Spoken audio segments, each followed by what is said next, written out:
Hello, everybody, and welcome back to Everyday Bitcoin, a Bitcoin podcast focusing on Bitcoin's use as money, as everyday money, and its adoption, use as medium of exchange. Today, new episode. We are coming to you on April 17th, 2026, at a block height of about 945,494. The current exchange rate to the dollar of about $77,900. Price has been up, it's been down. It does whatever it's going to do, but we're not here to talk about price. What we are here today is to talk about Bitcoin, obviously, but more specifically, Zeus Wallet. I'm here with Evan Kaloudis. Did I pronounce that correctly? You got it, Keith. Nice. So I'm here with Evan Thanks for today having me with on the program. yeah. So I'm here today with Evan Kaloudis. So yeah, Evan, welcome to the show. Great. Thanks for coming on. I'm really excited to chat with you. Yeah, I think the ethos of your show really lines up with what we're trying to do over at Zeus, and really about making Bitcoin payments a reality and making Bitcoin, money we use every day. Yes, nice. Um, So I guess just to get started, could you, I guess, just give the audience a little background on like who you are? I guess obviously a little about Zeus and your Bitcoin journey, your story, however many details you wanna disclose, I suppose. No, I've disclosed quite a bit. Well, I've been in Bitcoin a while now, probably class of 2013, 2014. Was studying CS, and it took me basically all of my undergrad to wrap my hand around Bitcoin and use it and actually understand it. As someone I studying computers, and my first impression just seeing it on like Slashdot or whatever, I'm like, oh, this is nerd money. This is like a RuneScape gold. Uh-huh. And it was not until years later where I actually got my hands on it, started sending it around, just recovered from seed, and be like, okay, this is magic. Hmm. Um, and yeah, from there, got out of undergrad. I got a really great job working in cybersecurity for like 6.5 years, and I wore a lot of different hats there. I was a front end engineer, back end engineer, worked on the cloud. I was a analyst, helping secure these big clients that our company had, including these financial institutions. So, that was a real trip. Seeing Uh-huh. some of the oldest banks in America get on board with Bitcoin. I'm like, what the hell is this traffic here? What's on port 8333? It's like, oh shit, they have Ethereum traffic over here too. Whoa, these guys are experimenting with all this crap. So that was a real trip. Um, so it was at that job I started building out Zeus as my first real big free open source project in 2019. And so I'd been in Bitcoin a few years, stacking, learning what I could when I could. And Lightning Network had always been on my radar. I had known that Bitcoin wasn't gonna scale, and it certainly wasn't going to be used for everyday payments, especially with having to wait for block confirmation on average of 10 minutes. Yeah. Sometimes worse if you had a lot of didn't set your fee rate right, if there was a lot of traffic. So Lightning was pretty exciting. I think my first Bitcoin node I ran, and I wanted to signal for the user activated software to get SegWit in. And shortly after that, I was running my own Lightning node. I think my first one was on like a dinky little Raspberry Pi 3. But it was really cool once we got those channels set up. I think I went on oneml.com, set up some channels to some nodes that had a lot of capital, and then just doing some test payments, like just little things like I think the Blockstream store had a little payment you can make and get some really cheap stickers saying, "Oh, I got Lightning running, and all I got was this stupid sticker or something." I got some of those. Yeah. But yeah, over time it grew, and the network and the graph started to grow.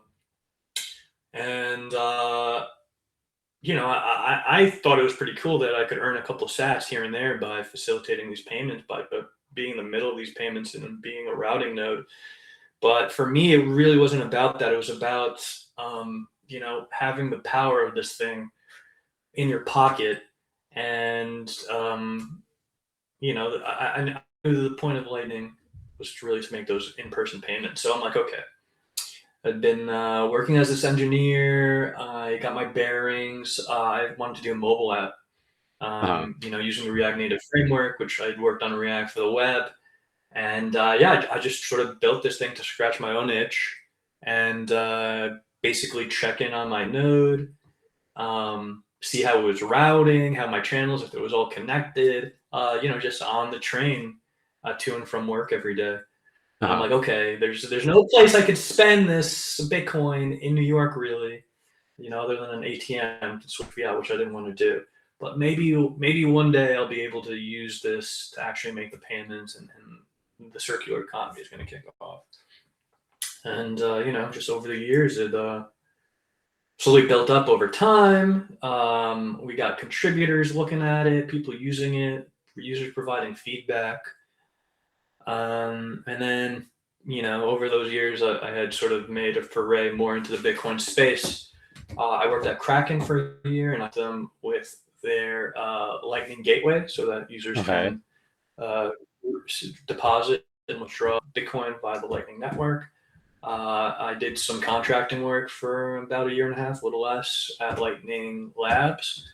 And then 2023, I went full-time on Zeus, went through the Wolf Incubator, got a little bit of startup capital. And then it was at that point, Zeus sort of changed from being this remote controller where you connect to your LND or core Lightning node remotely or in the cloud, at home or in the cloud, to like a more all-in-one package where you run the node, the wallet on your phone without having to connect anywhere remotely.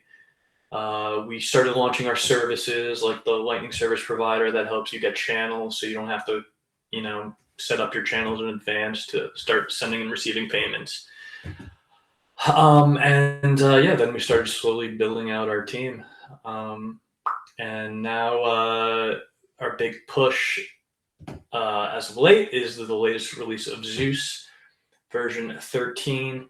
And really at the core of it is our new graduated wallet experience. So now you get onboarded and you have the option of starting with Cashu eCash. We do this really awesome onboarding experience where we use the Nostr Web of Trust to figure out which mints you should connect to. Okay. We've always thought we've loved in that it has really cool properties. Obviously, on the downside, it's custodial, right? It's like you have a Bitcoin bank that can throw you at any point. But compared to all these other new L2, L3 things that we've been seeing, it was really refreshing to see it was designed with privacy in mind first. So that really caught our eye, and we started messing around with it. We added preliminary support last year, and we built the Lightning address system upon it and provided really good UX. So now this release, you have this graduated wallet. You start with Cashu. As you build up your balance, the wallet sort of prompts you and says, hey, balance is getting sort of large. You think it might be a good time to upgrade to self-custody? Hit this first button. You could go on and get a channel through self-custodial Lightning through the LSP. Hit this other button. You can do a swap out and you can land on-chain. You can go to your on-chain wallet in Zeus. You can send anywhere out you want. You can send it to a hardware wallet, whatever the hell you want to do. And we think this is a really unique value proposition because we've sort of built the Bitcoin wallet that grows with you. And I got into Bitcoin somewhat early. I wouldn't consider myself like an OG. Definitely not. There's people who are in way earlier than me. But at the time, it was very hard to find, reliable resources or people I could trust to point me in the right direction. But I felt the times I felt most comfortable was when I had someone reliable I could talk to in person, shake their hand, look them in the eyes, and say they'd give me insights.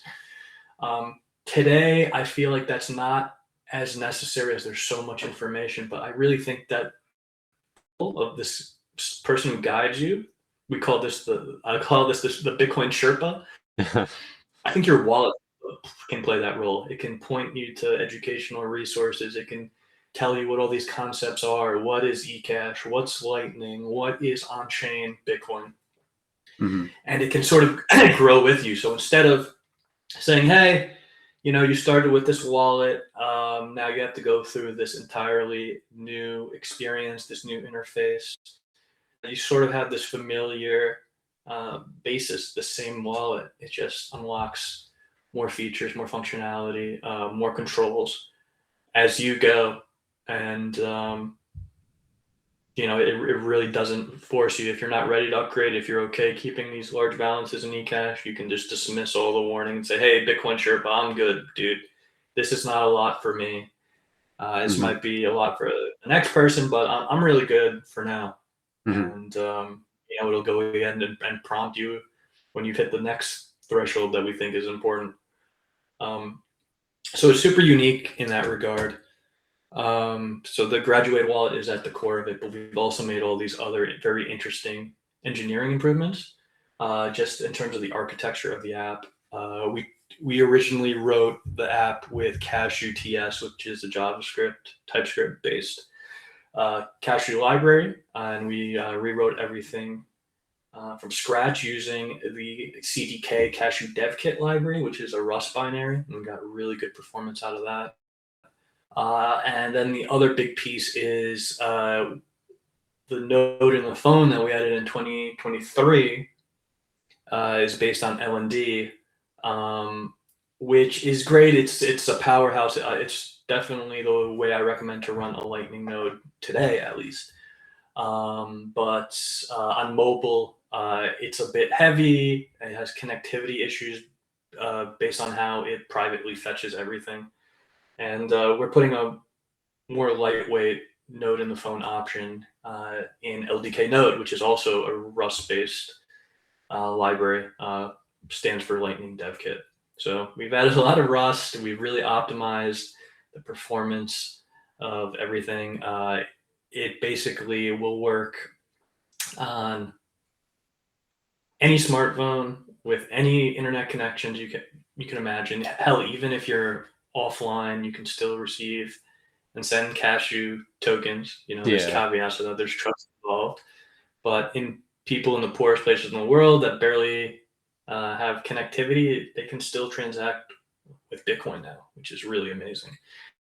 And we couldn't really say that the same for the existing version of Zeus 12.6, where if you're running LND on the phone, it's heavy. You need a certain amount of RAM. If your connectivity is bad, you can't even sync to the chain. Those issues will sort of go away with all this new architecture. Nice. So a lot of work has been put into this release. It's a lot snappier, and we're in the testing phase right now.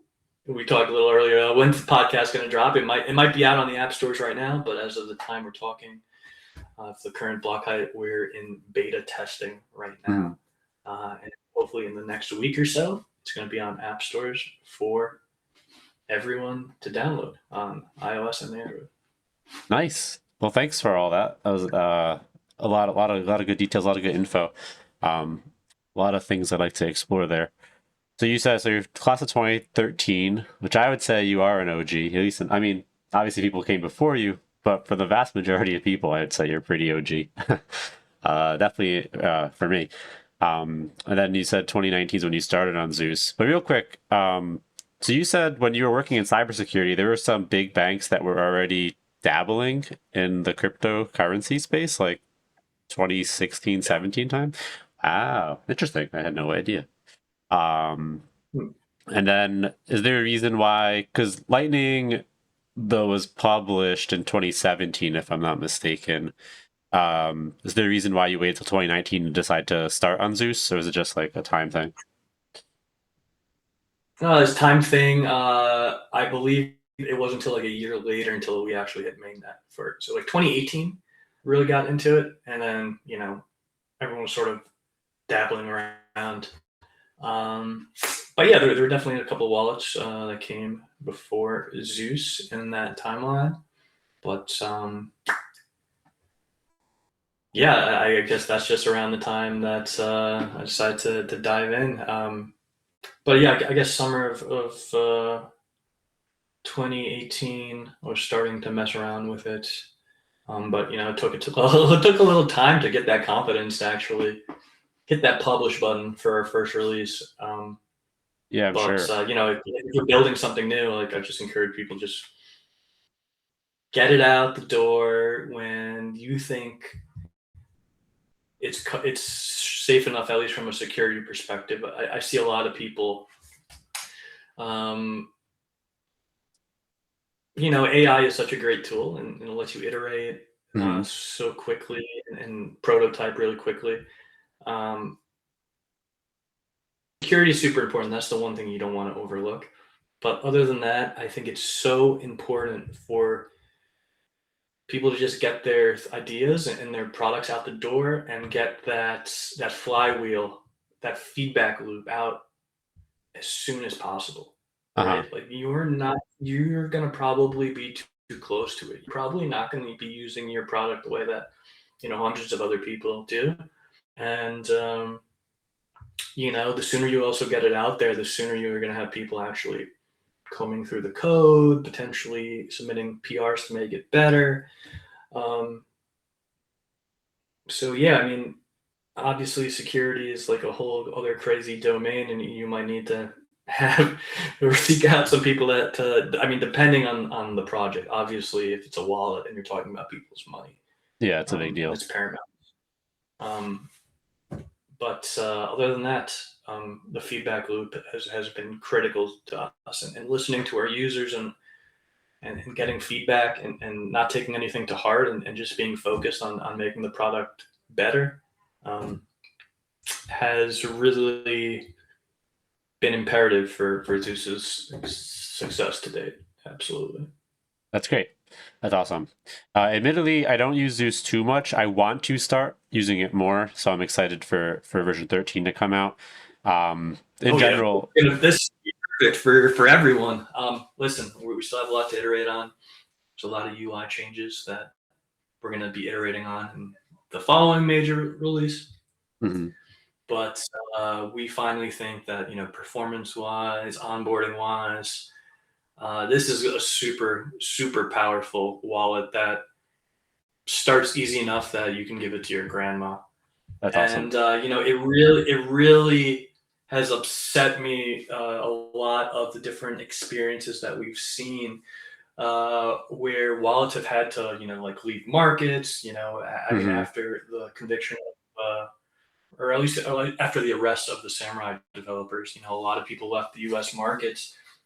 Some left the market on Thanksgiving while people were at the dinner table with their families, and Yeah. it really just upset me that all these people had onboarded these people onto these custodial solutions that left the market, and it was just a terrible thing to either leave these people stranded where they might not have access to their funds anymore, or having to go back and give them a new wallet to get onboarded onto. And I think we've built Zeus in a way where that wouldn't be necessary. So we're really proud of that, and we're really excited to have more novice Hmm. use the wallet, be able to get a Lightning address really easily, be able to participate in the Noster economy, and hopefully grow with people. So we're super pumped, excited for all the feedback we get, and we're going to keep iterating on it. But I think we have something really special here with this release. Nice. Yeah, I'm really excited to check it out and start transitioning more to using Zeus. In general, I want to get deeper into Lightning. Like my only Lightning experience has been, well, like Wallet Satoshi or the custodial like Strike. I do have a self-hosted Albi Go and Albi Hub, but I do want to get more into like opening channels and I guess managing my own node, maybe doing routing. I know you kind of at this point need some pretty big channels to do Yeah. that. But I want to get into Zeus more, start using it. And I was toying around with the current edition before we hopped on together, and Yeah, I think it's super cool. I've always seen it as more of like a power user, like a power Bitcoiner tool. So, but the thing, Absolutely. so yeah, so I'm really excited what you mentioned about like the graduated wallet, I think is what you said, and like kind of introducing people slowly and then like prompting them, like being their mentor, their Sherpa is what you said. I The think that's Sherpa, yeah. yeah, I think that's really cool, and hopefully that is one less friction. This in terms of like normally, like I would have to read on some website about using X wallet and using like a node or whatever, and then have to open my phone and like follow along. But if you're staying on the phone in the wallet itself, I think it's a really major barrier removed that you can Right, just do it real right. time. There's going to definitely be loads of improvements that still have to come down the way, but I really think that this is a really nice baseline.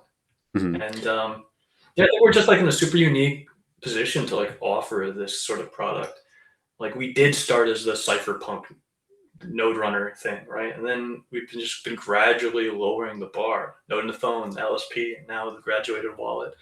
Um, there's a lot of challenges, especially in the user interface, like not revealing too much to the user.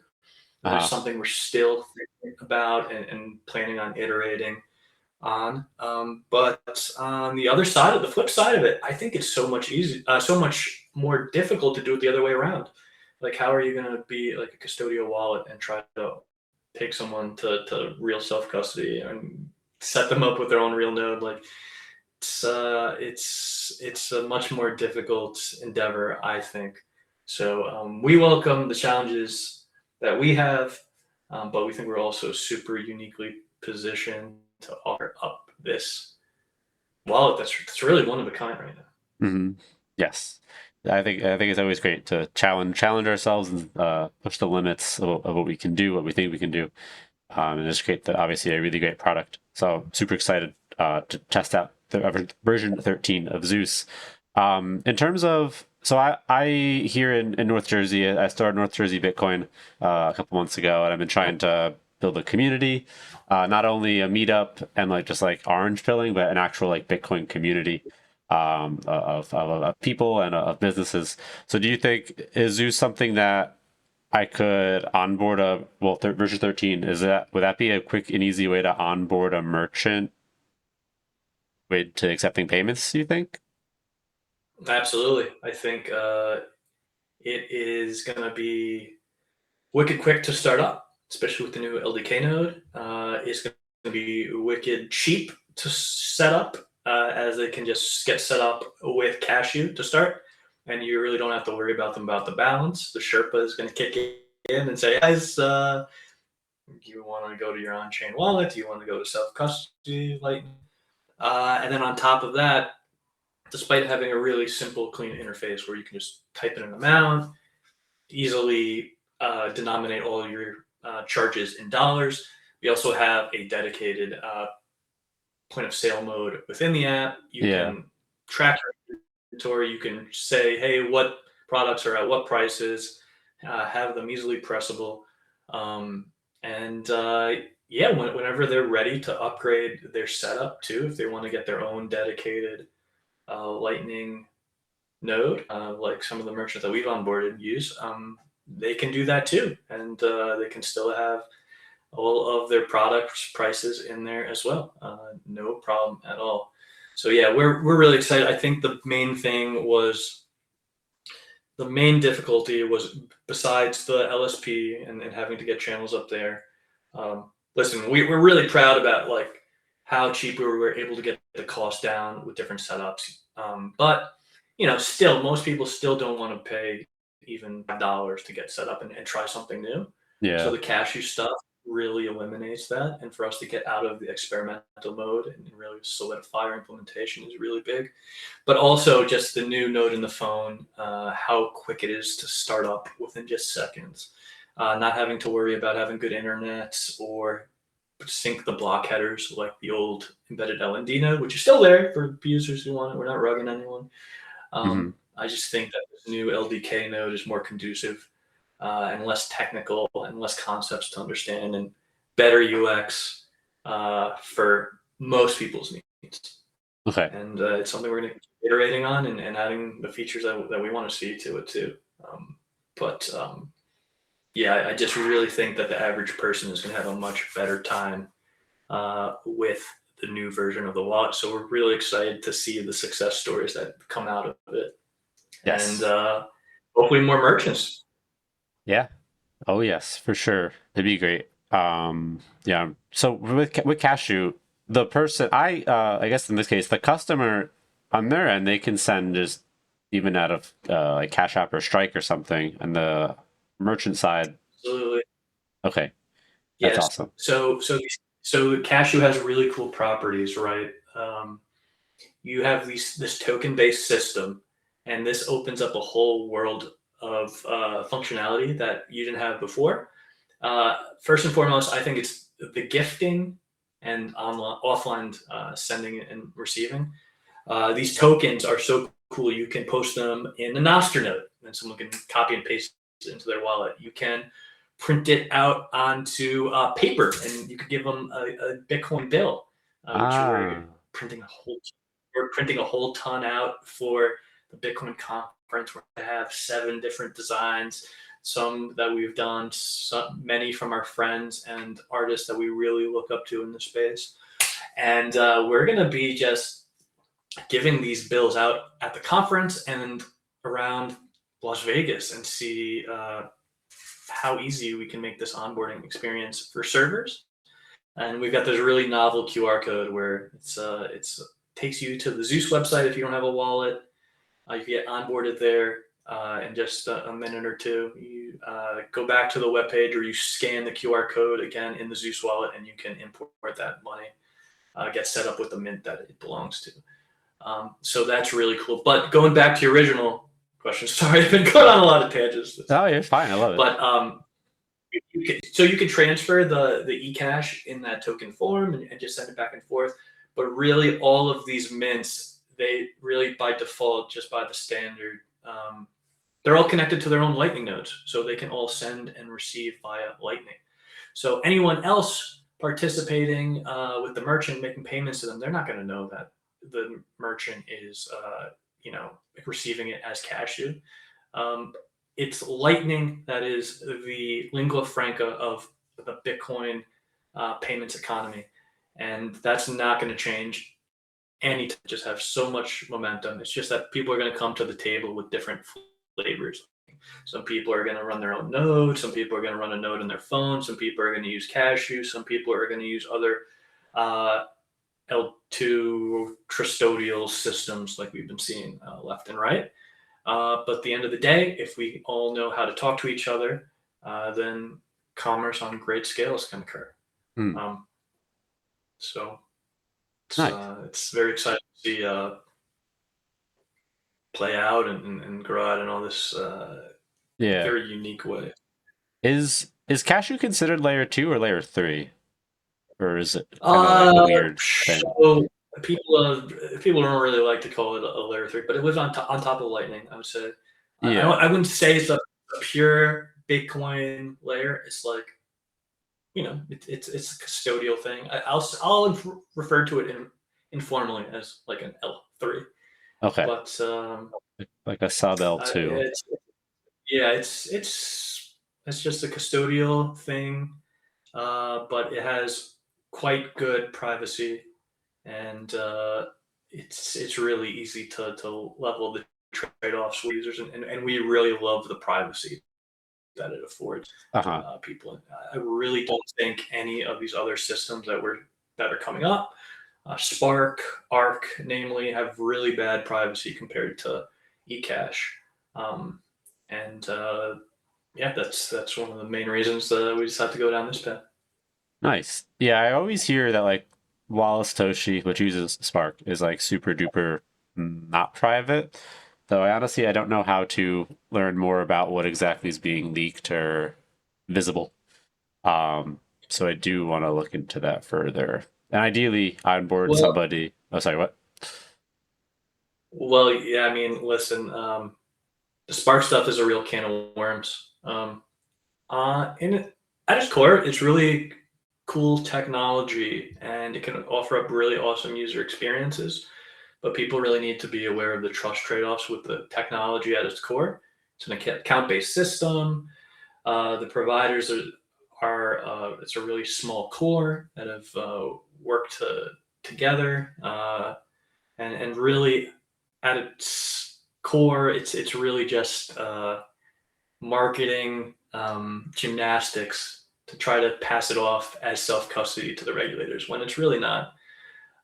So the service provider has insights into all the payments and all the balances that the users make.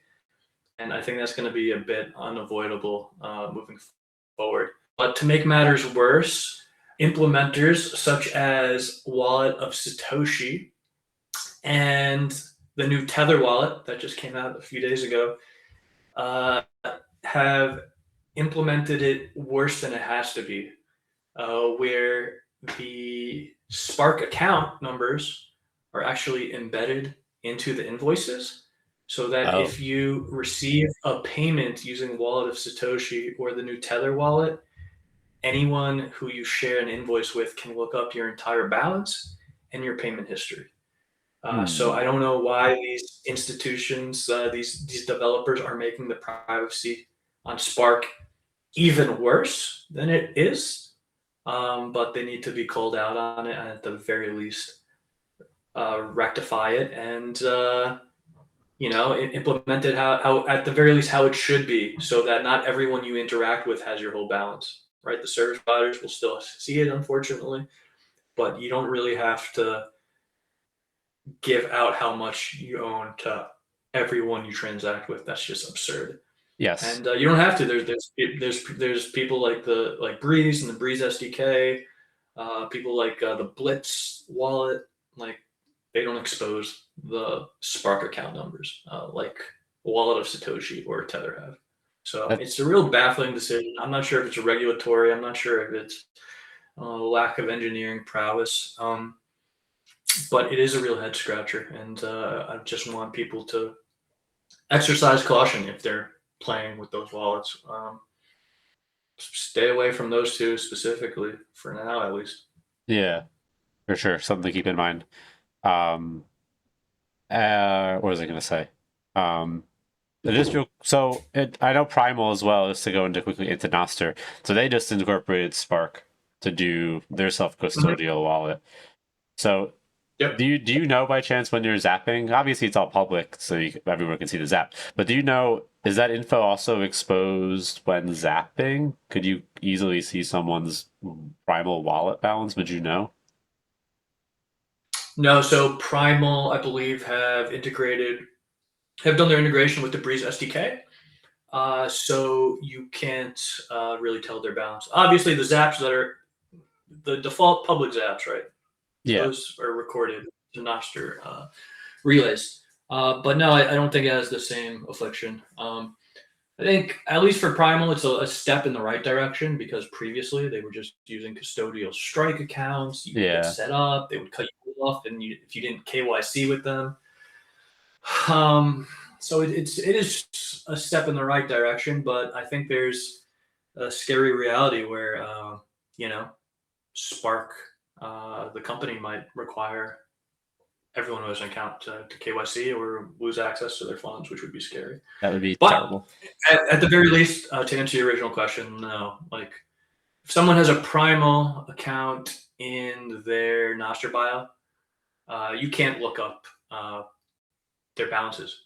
But if someone has a Wallet of Satoshi address as their Nostr inbound Zap wallet, you can generate an invoice from that Lightning address, and from there you can pick out the Spark account number, which you can query on the open Spark Explorer.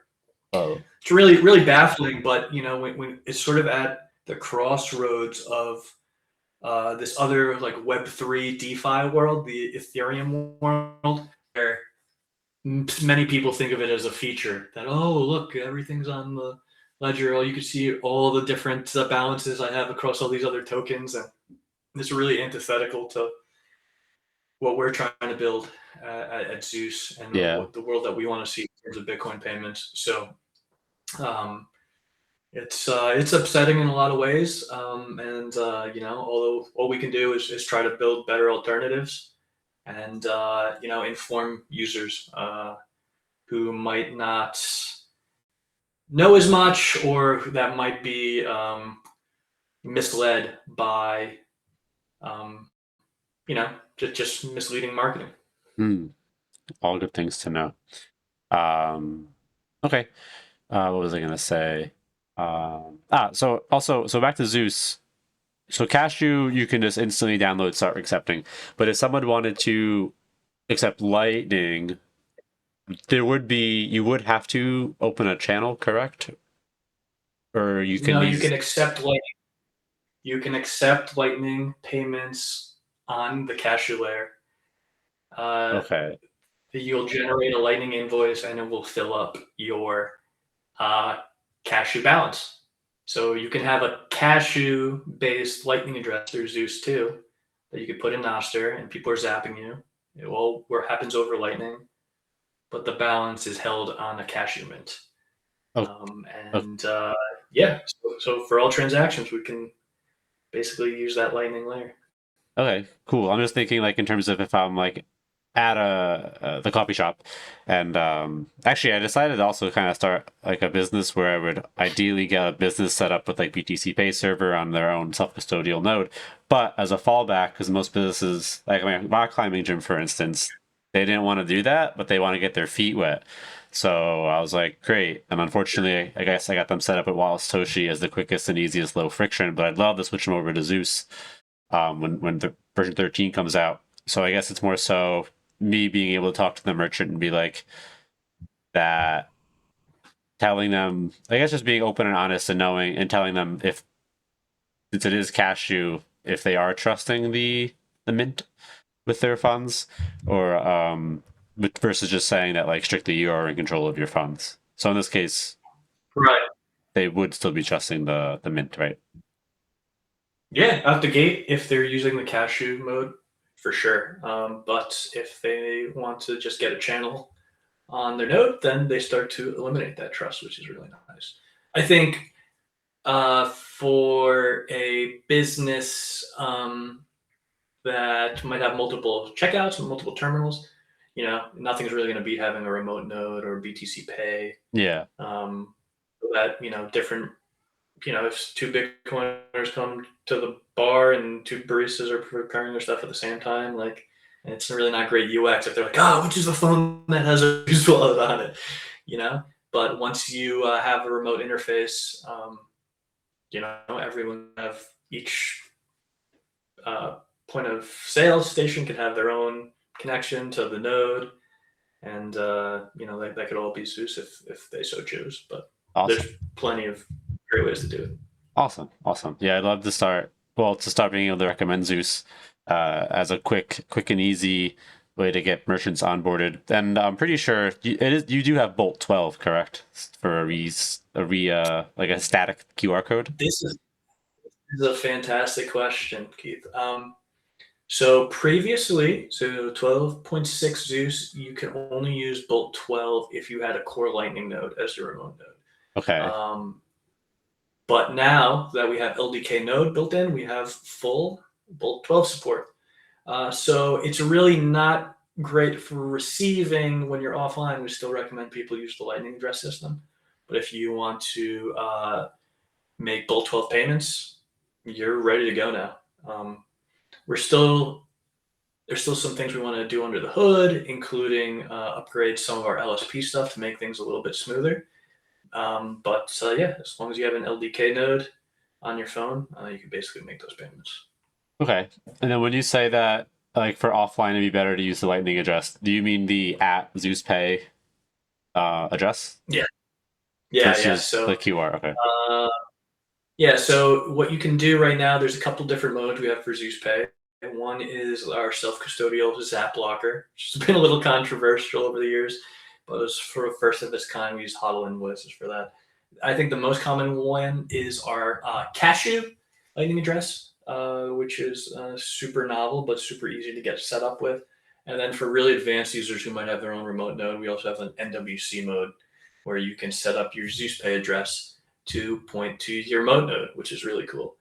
I think one understated feature of our Lightning address with Cashu is that you can set it up to automatically sweep to self-custody. So you can have your node, it's offline most of the time. The mint, it will be collecting your zaps, your payments to your Lightning address. But when you open up your phone, you can set it to automatically take all the balance that you've accumulated on Cashu and move it to your self-custodial Lightning channels. So I think that's really the best of all worlds right now. Some of these other solutions with Bolt 12 receiving right now aren't so great. I think the most well-known implementation of that right now is the Phoenix wallet, which is actually pretty cool. It'll go and it will wake up your phone when it detects a payment is inbound, but you lose like a layer of privacy. It sort of knows all the payments that are coming into your wallet, whether using that Bolt 12 address or not. So if we can find a way to do that in a more privacy conscious way, I think we would move in that direction. But for now, I think the Cashu Zeus pay addresses are the way to go. Okay, awesome. All good info for me to have for when I'm going around town trying to onboard merchants. Cool, very cool. Very excited for this. I know want to be conscious of your time, so we'll go a couple more questions if you don't mind.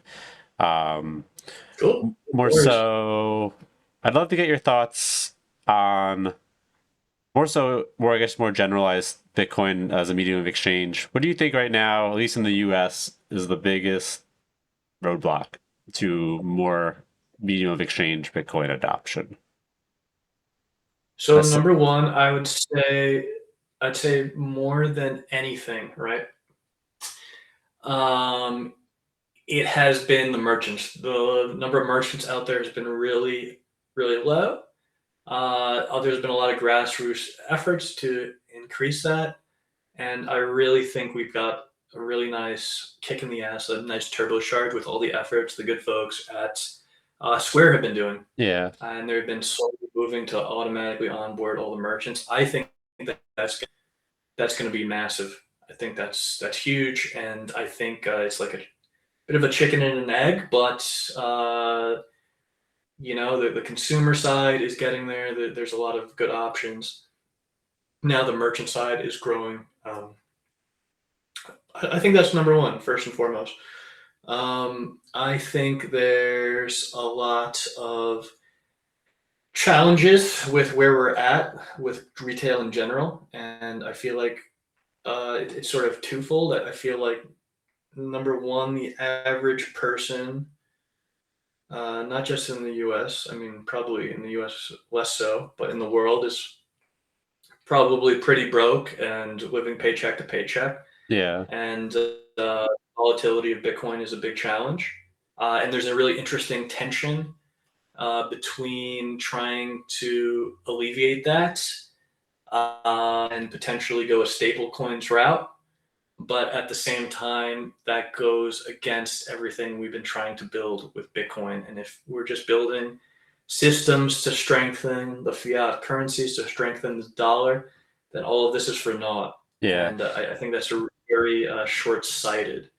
But nonetheless, a very, very big challenge. Like, how do you get people to think about saving? How do you get people to think about thinking long-term? How do you get people to stomach volatility? These are all very real challenges, and I don't think anyone has the real answers to it. Part of it is people having to get burnt. Part of it is education. Part of it is community efforts. I think that's paramount, and I think we also have this interesting tension of I was saying retail people who might be investing, they've just been rugged by all these exchange and shitcoin scams, and in the eyes of most people, they think crypto is a scam. And they are largely right. And it's very difficult for us to say, hey, guys, this is the one exception. And here's Yeah. why. It's very hard to articulate. And we can go back to my story about being someone studying computer science and being somewhat well versed with technology, not being a Luddite, trying to learn actively about it. But it took me many years to get into Bitcoin. And I shudder to think like, okay, I didn't have a lot of money to put in when I was a freshman, but I'd probably be much more well off if I got in 2010, 2011. So that's another funny thing to think about. What I don't think is holding people off from Bitcoin is the units. People talking about, use big B everywhere. I think that's silly. I don't think that's it. But listen, I think end of the day, building out the Bitcoin economy is like a mega marathon. It's the marathon of our lives. Yeah. And I think everyone participating in it and trying to facilitate it, they need to be cognizant of it. I need everyone listening here to understand, like, this is something that can take another 30, 40 years plus, right? And if you want to be actively contributing to it, you need to find a way to be doing it in a way that's sustainable and in a way that's not going to burn you out, because it is going to take that long. And it's difficult. It's so difficult, especially when we try to reconcile the way that American capitalism works, in the way that people think in terms of quarters, and in terms of their returns, in terms of getting capital to run their companies. There's just so many challenges in it, and you've got to really be flexible and just think for the long term. We all want to be optimistic, and it's so difficult to think out in terms of years, let alone decades. But that's what it's ultimately going to come to, and it's going to take durability and a degree of openness and open-mindedness to know how it's all going to play out, because we don't know. You think about the game theory of the nation states, but no one has thought it was going to play out like the way it has. No one knows the future, and in hindsight, it's 2020. Yeah. Real quick, are Sats the standard for you? You a Sats? Yeah, I'm Sats the standard. I'm Sats the standard. I think the unit should be left as is. I am strong knack on, what is it, BIP 177. I think that causes more confusion. I think a conversation has to be had with the average person about that, regardless, because they see in the media, in Financial Times, in newspaper headlines, that Bitcoin is at 50, 60, 70, 100,000. So they need to reconcile that with people somehow anyway. Yeah. I just think it's there's better ways to do it. So we're not BIP 177. I'm open to other proposals about how we can improve upon it. I think the coolest thing that I've seen recently is the idea that, okay, we keep big B at the front for full coins, but we can do a trailing little b for Sats. I think that Sats are the standard, and we should continue to use them as such, but maybe they can be called something else. Maybe we use Sats and bits interchangeably.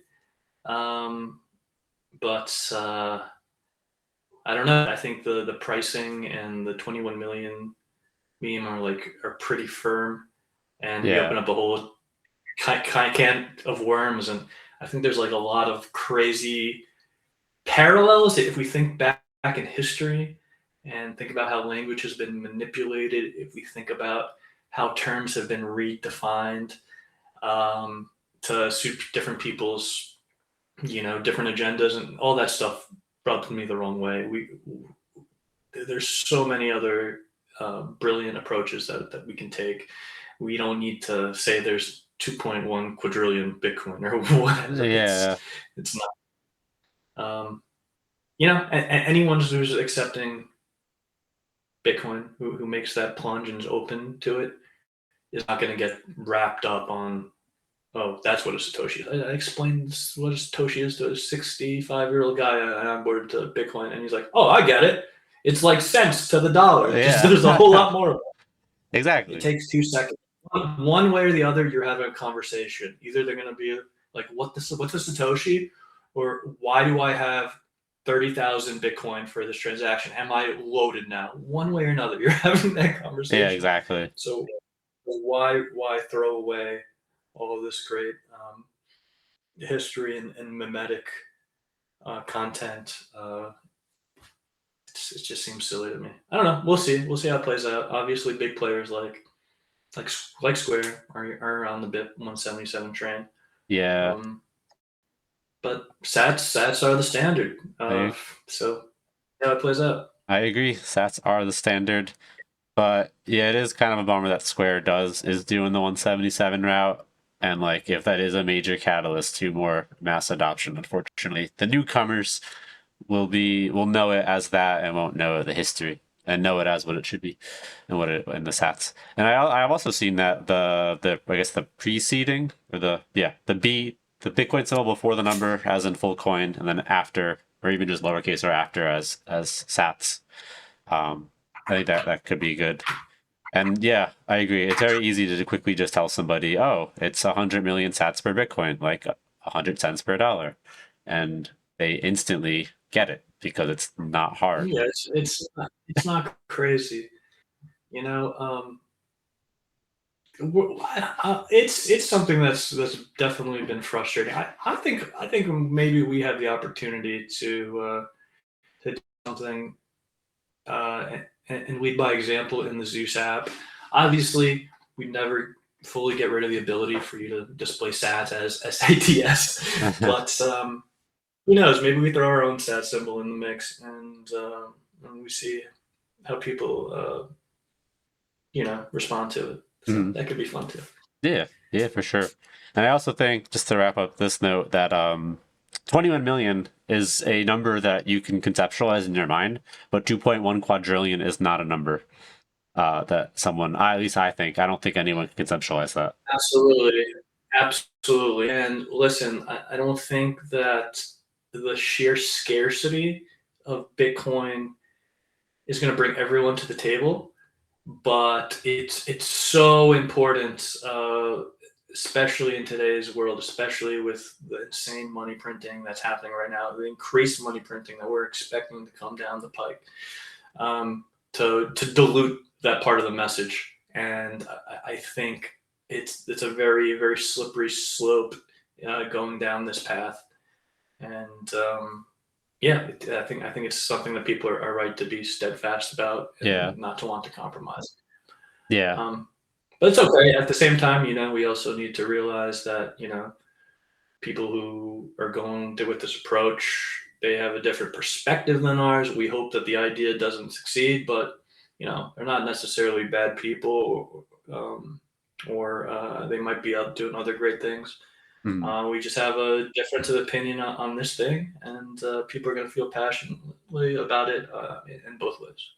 Yes. And I think also that maybe because we're very used to using millions and billions in our day-to-day life, I would say, very rarely trillion, but like almost you never see quadrillion written anywhere or read about it. So I feel like if someone were to, if you were to tell somebody, oh, it feels at all, Yeah, it just seems like seems like a joke. Like, oh, quadrillion. That's non-serious saying quadrillion. So, but cool. And then, would you have any tips or advice for people looking to get started with Zeus that previously only have like used Lightning and Bitcoin in a custodial way via like Cash App or Striker? Any tips, advice? Yeah, absolutely. Try out version 13 when it's out in the next week or so.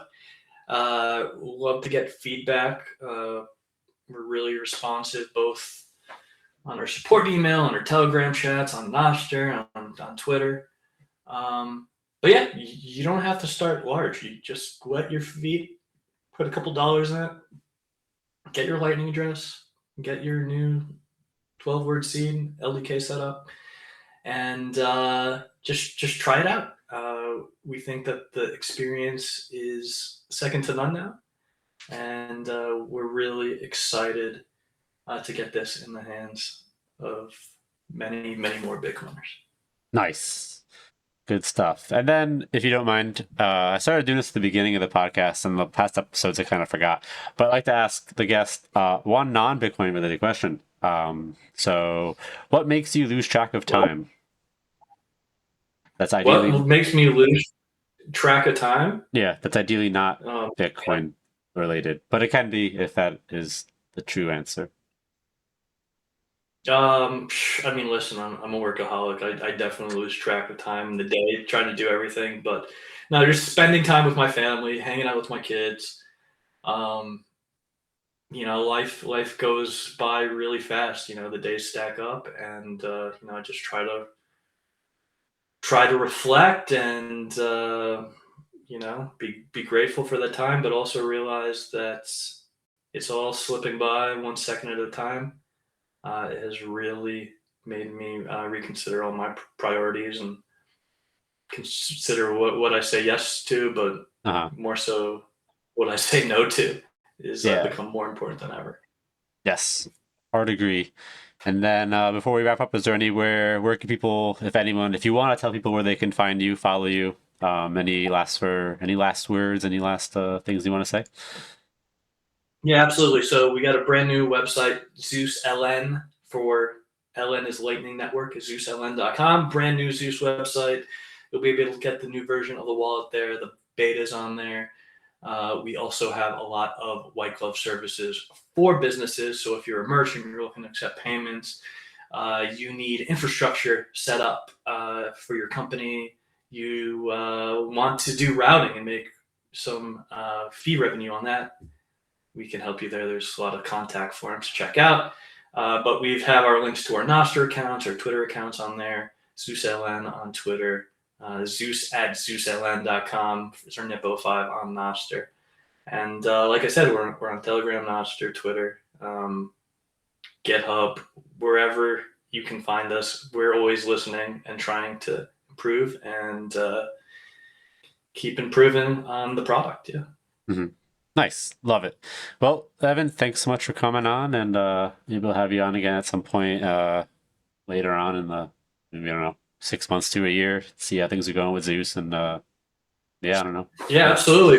Hopefully before then, get some feedback of yours on the new version of Zeus. And hell, maybe I'll make the drive up to New Jersey, show me some of these merchants you've been onboarding, and enjoy some grub or brew together. That would be fantastic. Yeah. Of course, you're very welcome. Let me know if you come up. You should come up, show you around, bring you to the cool spots, like cool Bitcoin spots. Actually, I'm gonna go there right after this and use Zeus to pay for a cappuccino, I think. So, excited, nice. excited for that. Love Great.